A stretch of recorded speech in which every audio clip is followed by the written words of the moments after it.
CAPSI podcast series. CAPSI, building a culture of effective giving and corporate social responsibility.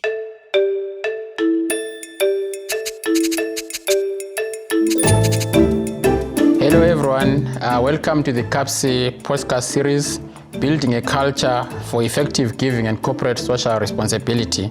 My name is Bheki Moyo. I'm the Director of the Center on African Philanthropy and Social Investment. Joining us today is Thabang Skwambane. Thabang is the Group CEO of the NAHANA Communications Group. Thabang is a well-known social activist and entrepreneur, philanthropist and businessman with a flair for successfully combining capitalist and philanthropic principles. Thabang, welcome. Thanks very much, Bheki. Thank you, Thabang. We are in conversation with you today because we want to know what really drives you. Who is Thabang? Could you perhaps start by telling us what Thabang is? If I knew this was the first question, I would have gone to my psychologist. Thabang is to talk in the third person. Is passionate about South Africa because I grew up outside of South Africa, born in exile and grew up in exile, and only came back in the 90s. Recognized that as a country we actually had so much difference, so much disparity, and I was fortunate enough to not have to face the consequences of apartheid and the oppression that occurred at that point in time. So I love our people and I love our country, and not having grown up here means you feel an even more greater urge to give back, especially when you know that other people have suffered more than you have. I see that you left a successful career in the corporate world, and you co-founded Kaelo Simply Healthcare. Can you tell us a bit about this company and why you actually decided to leave what others might term a very good job and position in life? Yeah, it was a very good career in banking. I was in London at the time, and Bheki was saying that HIV doesn't cause AIDS. And a friend of mine was in a conversation with him. I said, how could he say that? Obviously in banking, it affects our financial services industry. And he said, well, what are you doing? You're sitting there in the UK, working for Standard Bank, sure, a South African bank, but what are you doing for the country if you can't criticize Thabang Bheki when you're not even contributing? So when I came back, him and I decided we'd start Kaelo, and we knew nothing about HIV. But what we knew is that it didn't need to be a death sentence, and it was a big driver for us when I left the bank to get involved in HIV. There were 4 of us in a room, and the lady there from Esalen Clinic, a lady by the name of Hester Monchusi, said, I will show you what it means to die before you can learn how to live. And she showed me people dying from HIV. And ever since then, I've been passionate about saving lives and in particular healthcare for all, universal healthcare for all. And I imagine such a story would also inspire how you then decide to give. Because giving is one thing, but how you give is another. Could you also maybe talk a bit about how that story itself inspired you in terms of the methods that you have chosen to give? Well, Kaelo was a bit of a journey. So we realized that, at the beginning, do you remember the health minister during those days? They wouldn't give ARVs. We had the thing called Treatment Action Campaign. So we were doing a lot of work in the space around trying to get treatment to people in need. But we were also trying to get people to recognize, what's healthy behaviors. If you have HIV, how to stay healthy without accessing treatment. We now have learned, obviously, years later, that treatment can be started immediately. But in those days, you had to obviously be sick enough to start treatment. Excuse me. So. For me, it was one of the most devastating periods. I think the emotional part of it is sitting with as many people dying of HIV and not having any answer for them, but to just hold their hands and let them pass. And through that process, recognizing that, I remembered I was in Far East Clinic in the East Rand, and was holding a chap's hand who'd just passed, and his children walked away, and asked the nurses, where his children going to go, and the nurses were shooing them away at the time, and she said, well, they can't stay here. He's no longer here, so they must go home. And I recognized that there were some really small children there as well. And I knew this was a big issue, with HIV, that a lot of children were left behind. They were orphaned and vulnerable. And I recognized that this was happening in my mother's community in Khadikhale in Limpopo province, and so try to do something there, and that's where everything changed for me. We had a group of 63 children that the elderly ladies were taking care of, and they were all orphaned from and in particular their parents being passing due to HIV and AIDS.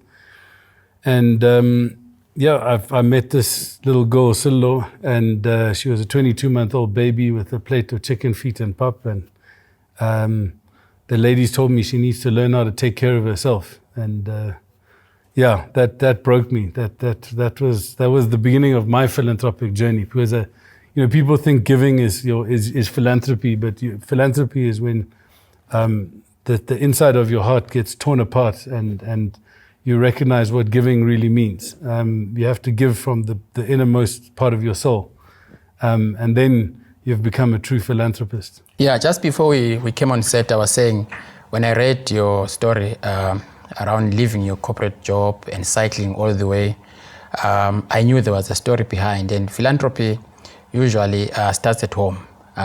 Whether it's high net worth individuals, it's any other person, you are moved by what you see in your nearby environment, and that helps you to give even better.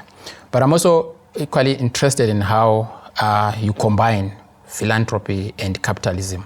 I see that your company does exactly that. What are the different products that Kaelo offers, especially as they pertain to building wellness, but at the same time, doing so understanding that we have to be socially conscious, but also doing stuff that is for public good? I think while I was at Kaelo, the work we did was automatically an easy business, because it was a social enterprise. We were offering healthcare to those less fortunate, or those in need in particular. And what we did is we focused on finding innovative ways of providing funding for that healthcare.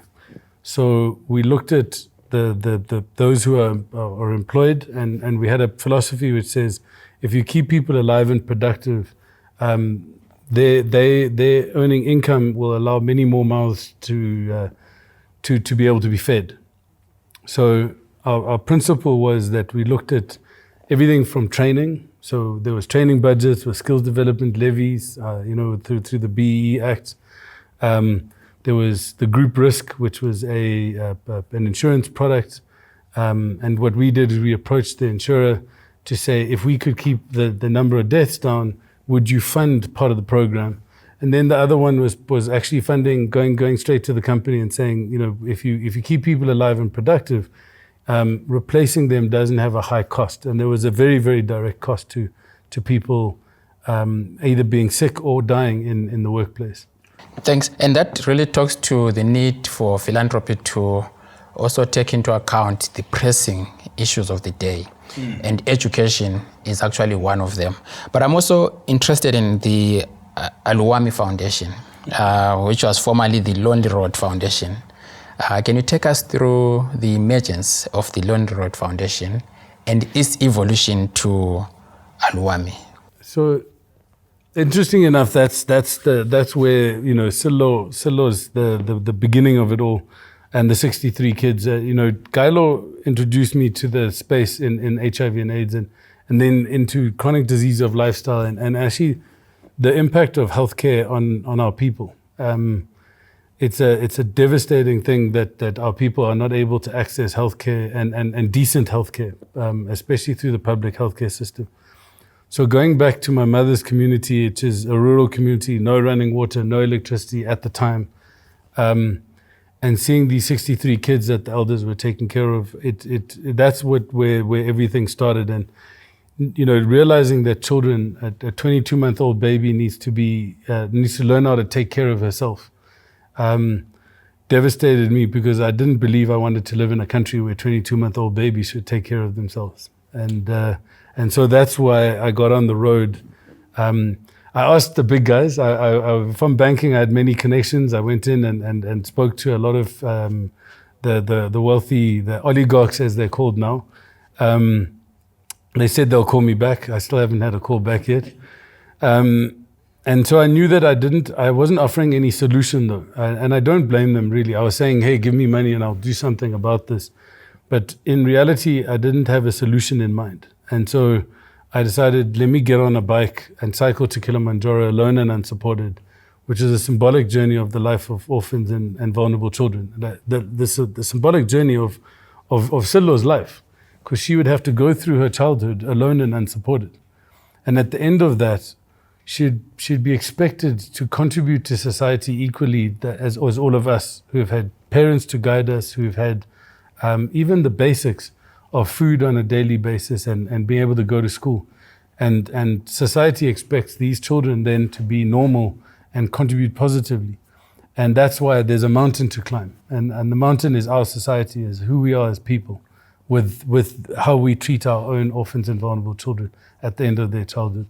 That's a very powerful symbolism to actually use. And I was actually fascinated by just the ride or the cycling from here to Kilimanjaro. And on the way, I read that you had to rely on the generosity of others, which is an irony of some sort. You leave your good corporate position in order to help, but on the way to helping others, you actually need help yourself. And I think that's probably one way in which we can look at life in society. At one point in time, you are a recipient of philanthropy. At another point, you are actually the greatest philanthropist. And I wanted to go back to the Kaelo Simply Healthcare company that you set up and the foundation, because I see a very close symbiotic relationship there. Yeah. Because on the one hand, you are taking care of orphans who obviously will need education, wellness, healthcare facilities, among others. But you also run a company that would probably provide some of those products. Can you perhaps talk about the interfaces and the intersections between the two? So the interesting part was Kaelo allowed me to be more involved in the Lonely Road and Foundation, and then which became Alawani. What did happen though is it wasn't that we were providing the same services to Alawani. It was that the community in the healthcare space that we were interacting with was actually was a similar community. They're adjacent, and excuse me, I had access through the healthcare industry to the philanthropic community itself, and for people to assist. So I met many NGOs who were working in the space, in orphan and vulnerable children space, in the education space, education and training. And through that, I used all the contacts that we had to try and build a community, what we called the community of response, in Khadikhale, to provide services. What we then looked at though was that it wasn't something you could keep doing. Unfortunately, what happened was we started running out of money. I raised money by going through to Kilimanjaro. And yes, it was more about trying to walk a mile in a person's shoes than really being a philanthropist, and then learning so much more about not just myself, but about what it means to give. Because when people gave, the way they gave made a big difference to me. And if they gave in a way that was disrespectful, I lacked dignity, it was very painful and difficult to receive. But when people gave me dignity when they were giving, it was a beautiful gift. And I learned that in the process as And I needed to learn that in order to become who I've become today. So I guess just to answer the question, Kaelo allowed for access to contacts and in the space, and I used those contacts, but the journey provided me with the knowledge of how to enter the environment of philanthropy and to do so with the partners that we have, the beneficiaries that we talk about, and give them dignity first and foremost. Yeah. So novelist Tsitsi Tangarembo writes in the book Nervous Conditions about philanthropy that kills. And it sounds like you have had an experience of philanthropy that kills. Any examples that you might talk about? I think we made mistakes at the beginning. You know, when I came back from the journey, we had raised some money and I started to, we first thought food was the biggest issue. So we started to feed the kids. And the more we try to feed the kids, the more it actually became a problem because, you know, children are always hungry. So they'll eat, they'll go play, they'll come back and they're hungry again. So we ran out of money and food very quickly. And it actually put our children at risk. And this is where philanthropy can kill. And I suppose you also created a dependency syndrome. Yeah, I mean, you hit the nail on the head there. The dependency is what kills. Because the moment you don't think that I need to provide for myself in my own way, then that dependency means that you are no longer able to provide for yourself. I want to go back to the Kilimanjaro trip. As you are climbing the mountain, you are aiming towards reaching the summit. But on the way to the summit, there are so many challenges. And we have seen in the past 2 years that our challenges trying to get to the summit has been COVID-19. What has been the impact of COVID-19 on your work as a philanthropist, but also on your work as an individual and as a person who runs a business? So I think COVID, the last two years have been incredibly challenging, but I think having been through the worst of times as an individual, I did not find it as challenging as a lot of people did. I've been affected personally, obviously emotionally. Many people have died, and not just from COVID. I think it's just we've seen a lot of death around us as a result. But it's also something that I've been through before and I'm used to in my life. As painful as it is, you learn how to deal with the pain and keep moving forward. And I think that lesson is the one thing that has always sustained me, is that you keep moving forward. Even if it's just one step today, you keep moving forward. Don't ever, go backwards, because if you just take that one step and you keep taking steps over and over again, you can get to that point at the end of the challenge. Because the statement that I love living by is that pain is temporary, but quitting is forever. So the moment you give up, you will never know if you're able to make it or not. So that's why for me personally, we got through. From a business point of view, it's been very tough, but we've always recognized that it's been harder for other people. And in our business, in the communications space, we've actually doubled down on our philanthropic efforts. We've during the civil unrest last year in July, we identified 12 small businesses in communities that were devastated. And the individuals we spoke to and contributed to help them get their businesses back up and running again were critical to the community. And those are the stories that actually mean more to us than the work that we even do as people in the communication space. Yeah. So this series actually was informed by what we saw happening as a result of the impact of COVID on businesses, on philanthropy, and civil society. But we realized that more often the stories of interventions by the people at a local level, like yourself in your village and others, don't usually get the limelight. But however, the limelight is given to international actors who normally come a few days after, but they get the limelight because they've got a huge infrastructure behind them. And I want to move now to your role in the communications space. Yes. I see you have done a lot. You have won awards and multiple awards. How do you use your your communication space and your communication skills to try and project your philanthropic contributions or initiatives, especially as they relate to the key issues that you care about. And I take it now that some of the issues that you care about mostly is education, health, and obviously the upbringing of a boy and a girl child. But how do you infuse your communication experience and background into this?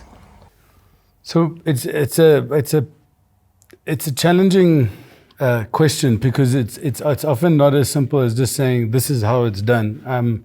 I think from our side of things, what we do is we've taken a certain amount of hours that we work on the basis of hours. We contribute hours. It's not we charge by the hour, and so we've taken a certain number of hours in our business. At this stage, we provide about 5,000 hours of service towards communication for good, and that's the philanthropic contribution. We also take money from the profits that we make, and we put that into it as well, and that's how we fund our foundation, and then we try to use our skill, and we try to use our skill to represent other organizations that don't have the clout that you are talking about, the big international donor organizations. And by doing that, what we can do is we can amplify their abilities, because a lot of times in philanthropy, we don't want to talk about what we're doing because we think it's bragging. We think we shouldn't boast about giving. But in reality, no one knows what you're doing unless they find out about it. So you have to communicate what you're doing, how you're doing it, why you're doing it, so that you can get people around you to contribute and to also believe in what you're doing and to build a community. Because I talked about a community of response, but you need a community of support. And that community of support comes from communication of what you're doing to everyone around you. Yeah, there are some critics who say philanthropic interventions are just a drop in the ocean when it comes to the real needs of the country. As somebody who is heavily involved and has been moved to do good, what would you say is the impact of philanthropic initiatives as they are responding to some of these pressing needs? How effective are your own initiatives? It's a very good question. We've looked at impact in different ways, and I'd rather not use in this conversation, not use the technical term of baseline and monitoring and evaluation and reporting and then saying this is the impact, because I think what you do is you remove the humanity from what philanthropy is all about, what giving is all about. And I think our African society, our traditions and our existence as it stands in our culture, in Ubuntu, is about philanthropy. So we were doing it long before it was called philanthropy, before we even knew what philanthropy was. And I think the impact of continuing to do it is that the people continue to become the village that raises the child, that educates the child, that takes care of it, and ensures that the child can become a contributor to society and then do the same thing over and over again. And generation after generation, we can take care of each other. Because until we start taking care of each other, we actually have lost we've lost our core of what it is to be an African. I want to check, obviously you've got colleagues from the business sector, from the social scene and others that know what you are doing. Have you been to a space where you have actually influenced them to either give through your own instruments or to actually give through their own means or create their own platforms through which they are supporting some causes? So I try and separate things out. So I learned early on that if you're always trying to be this kind of person in all spheres of your life, you will chase the people that love you away. When I first started in the space, that's what happened. Because you can come across as being righteous, and what I'd learned to do is not to talk about it in public, or when I say in public, unless called upon to do so for a particular reason, like we're having this conversation.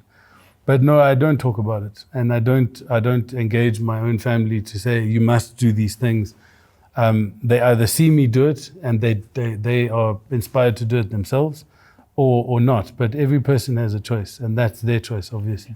How do you think we should keep people engaged in philanthropy? I mean, I'm getting a sense that you see the impact or the effectiveness of what you are doing, but you also are holding back in terms of wanting others to be involved through your own, I would say, invitation.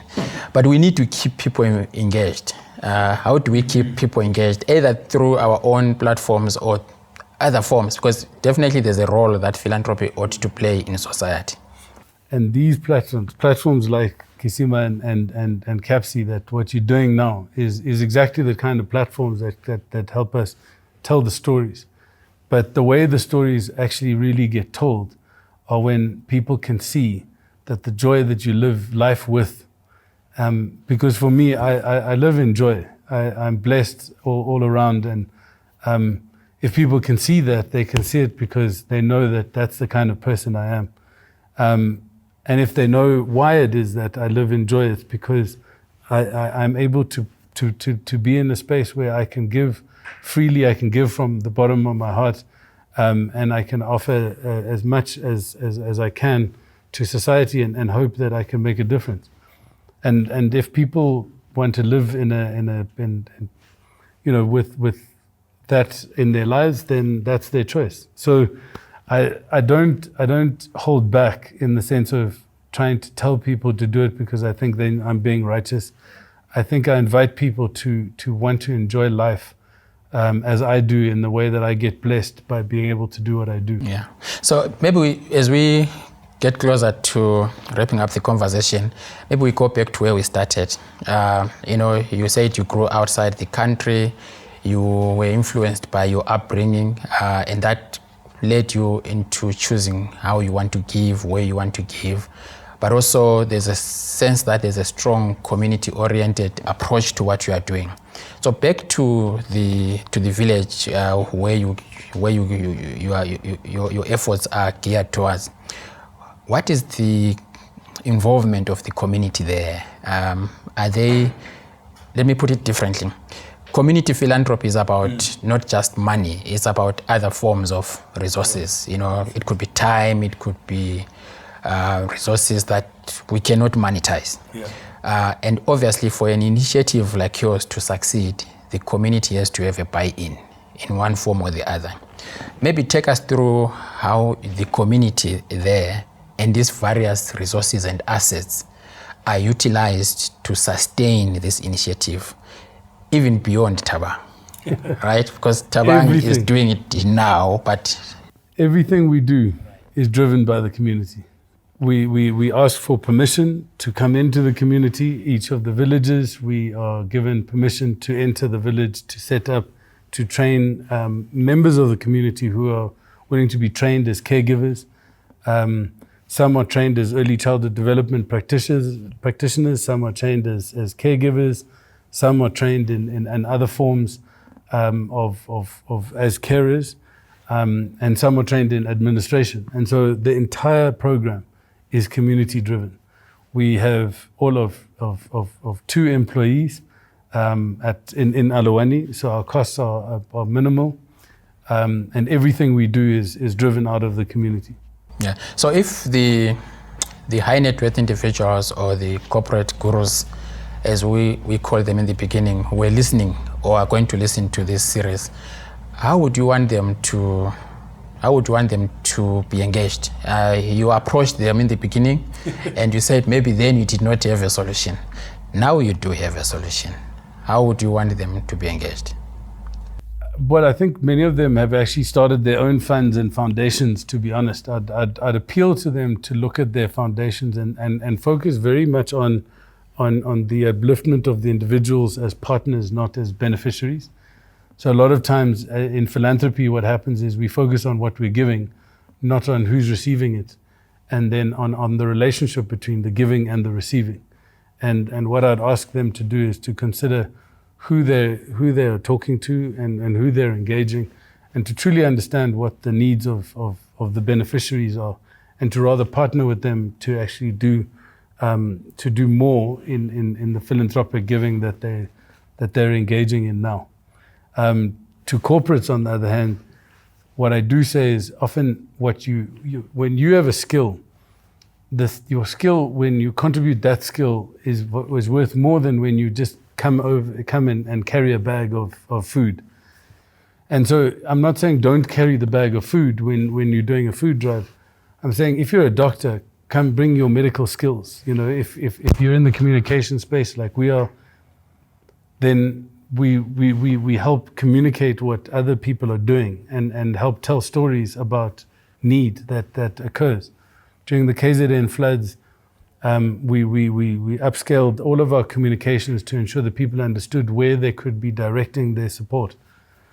And so the thing about philanthropy isn't about the word giving, it's about the relationship between what you're giving and the person who's receiving it, and whether you understand that properly. And what you're giving can most be enhanced by what you're capable of doing, and that is where your skill lies. Yeah, I mean, earlier on you referred to giving with dignity, and that struck a chord with me because more often you see these visuals of children in Africa, almost bare-skinned and really like bad visuals, and you use those visuals to ask for donations, and clearly that's not the philanthropy that you subscribe to. We at CAPSI here, on a different perspective, we are teaching philanthropy. We are training people on philanthropy and how to give, when to give, what instruments to use. I think there's a role for that, but when listening to you and others who are on the ground doing the practical stuff, I wonder whether there is a confluence somewhere between the teaching and the practice, and whether or not people who are doing the practice actually think there's a need for us to teach philanthropy. Can philanthropy be taught? That's a tough question. I think philanthropy can only be taught to those who want to learn. So yes, it can be, but if you're not willing to learn, then no. But philanthropy is not something that you learn and then you take away and say, I've learned philanthropy. It only exists in practice. So you can be taught, but that what you're being taught has to be put into practice in order for it to be real. Yeah. So what's next for you, Thabang, the philanthropist and the businessman, if you cast your eyes, let's say, in the next 10, 15 years? Wow, that's an even tougher question, actually. I think for us, we want to start creating platforms, actual engagements with more individuals where we can get them to understand how the giving can be done in more practical ways. I get phone calls from people saying, I have children's clothes, and they come to my house and they just dump it on my doorstep. And I think there's a lot of opportunity actually for people to recognize that we can think through these opportunities a little smarter. So maybe there's a business in giving clothes that get recycled for second-hand clothing stores. Maybe there's opportunities for upcycling equipment that gets used in places like ours, in the communication space with technology or computers, et cetera, et cetera. So I'm working with a lot of people on looking at how can we create a circular economy and not just a circular economy, but where there's a zero waste economy. What we consume, we put back, and what we put back, other people can then take advantage of.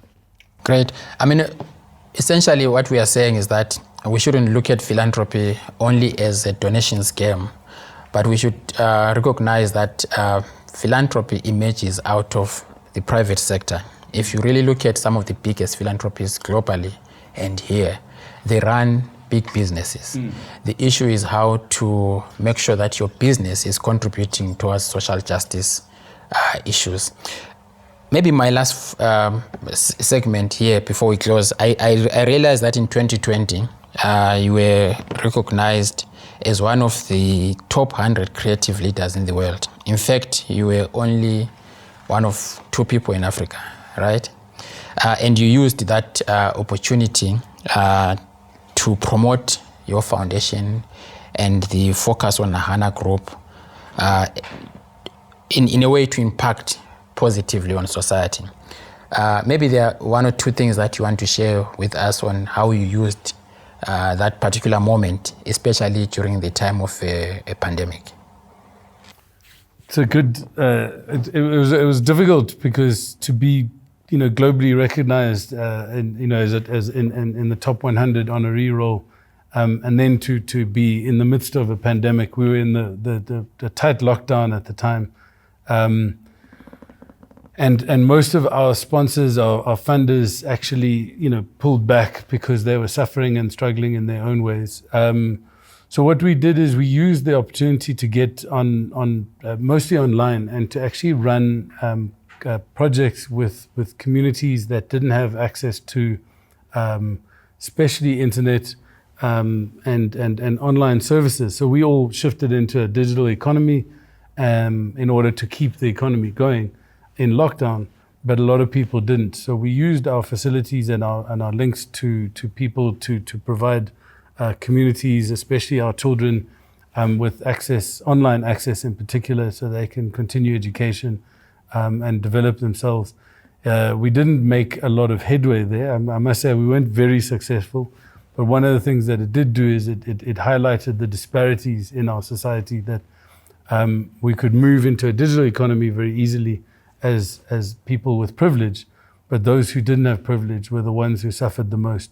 So unfortunately, my award didn't do anything and didn't achieve much, but that's just a reflection of what we should be able to do. Yeah, I mean, as we end, Thabang, the future of philanthropy seems to me is going to be young. In this case, is black. And normally we hear of stories, and our picture of a philanthropist is an old white man. And here we have a contrast. And I'm so happy that we had this conversation with you to learn more about your life, about your businesses, but also about your giving. I want to thank you very much, Thabang, for doing this, because, like I said, this is an inspiration for others who are watching, that philanthropy is not just for the old, it's not just for white people, it's not just for Westerners who are coming to assist Africans, but philanthropy starts at home, and no better example than having you here. Thank you, Thabang, for gracing us with your presence. Thank you very much. Thank you, Bheki. That was Thabang Skwambane. Thank you very much for watching the series.